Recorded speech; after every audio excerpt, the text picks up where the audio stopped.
My granddad used to say East Texas promises so much and delivers so little. This is a pretty tough area because we get the rainfall, but our grass is washy. We just never could get the cattle looking in the condition that we wanted. My son found a flyer on Facebook and was telling me about Rio. We could tell the difference 3 weeks, 30 days. It was amazing. The cattle really started shining. Their hair coats in the spring was like a copper penny. And the cowboys that came to work and said, man, we just can't believe how well your cattle look compared to last year. We always give a pink eye shot. I stopped that.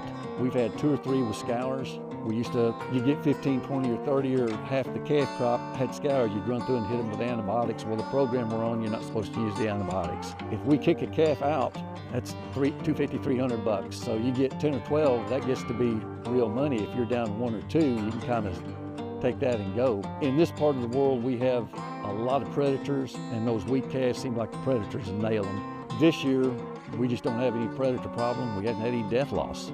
So the calves, when they hit the ground, they're up. The cows are milking. We were running a loose mineral, and the milk bags, you could probably put enough milk to fill up a little sandwich bag.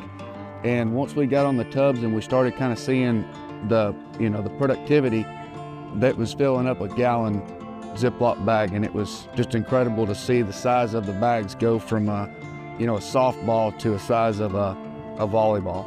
Last year, or year before last, we did lose quite a bit of cows, just low birth, small frame, they weren't healthy.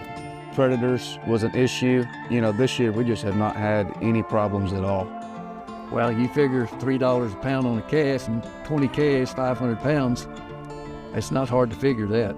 We weigh our rolls, we weigh our feed, so we know exactly how many pounds these cattle are getting. And we're figuring about 30 pounds a day.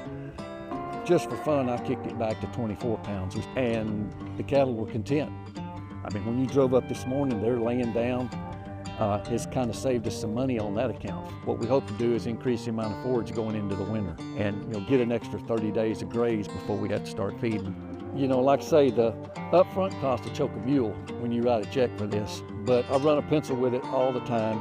They're talking about 40, 41 cents a day, and that's pretty much true in the wintertime. In the spring, they'll back off of it, and it drops down. For us, it dropped down to about 30 cents. Before we got on the Rio, we had like a $350 winter bill on our cattle. Hay was high.